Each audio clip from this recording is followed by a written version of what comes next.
Magandang araw. Gawin natin ang exercise na ito.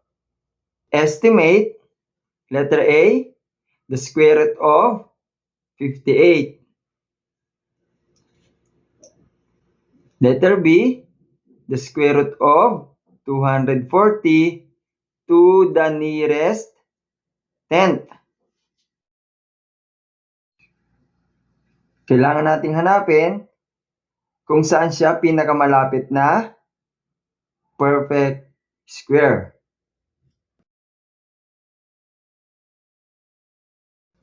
Kung makikita natin, ang square root ng 25 ay 5. Ang square root of 36 ay 6. Ang square root of 49, 7. At ang square root ng 64 ay 8. So, ang square root of 58, nasa pagitan siya ng square root of 49 and square root of 64.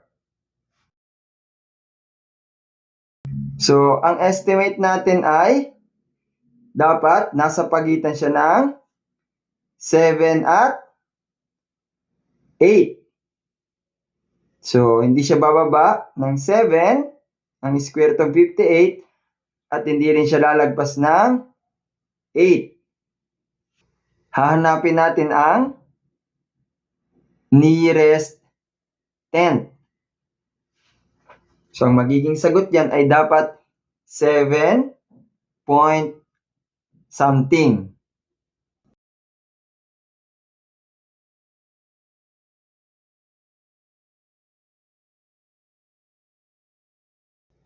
Sa pagkuha ng tenth value ng square root of 58, gagawa tayo ng ratio and proportion. Ang distance or difference ng 49 at 58, gagawin natin numerator, at yung difference ng 49 at 64 ay gagawin nating denominator. 58 minus 49 all over 64 minus 49, ang sagot natin ay 9 over 15 or 0.6. Ang square root of 58 ay nasa pagitan ng 7 at 8. Therefore, ang magiging sagot dyan ay 7.6.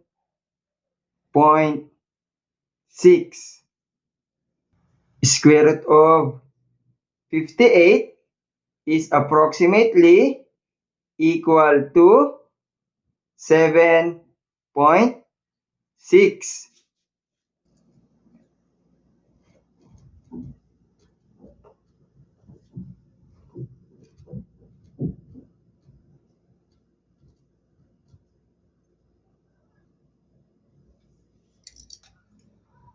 Mag-checking tayo. 7.6 squared is equal to 57.76, which is approximately equal sa 58. Kaya ang ating sagot ay 7.6. Sagutin naman natin ang letter B. Estimate square root of 240 to the nearest tenth. Hanapin natin kung anong whole number ang pinakamalapit sa square root of 240.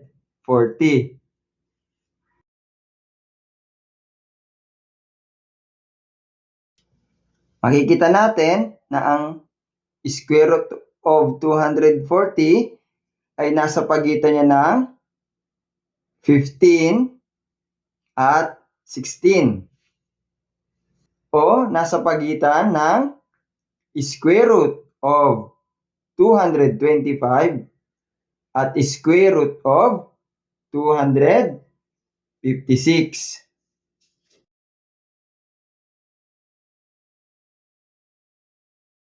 Nasa pagitan ng 15 at 16 ang square root of 240.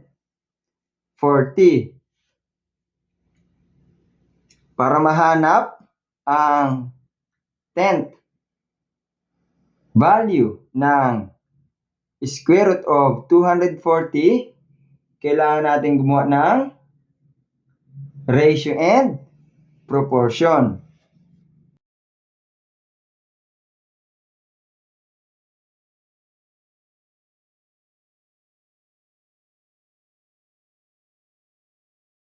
Ang ating ratio and proportion ay sa numerator 240 minus 225 at sa denominator ay 256 minus 225.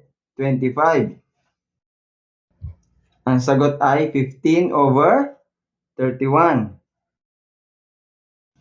At ang 15/31 ay approximately 0.5. Ang square root of 240 ay approximately equal sa 15.5.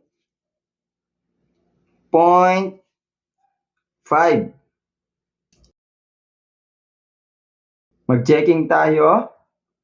15.5 squared ay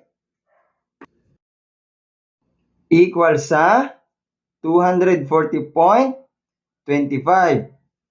So malapit ang ating sagot. Ang ating sagot ay 15.5. Para sa iba pang mga topic, basahin ang description.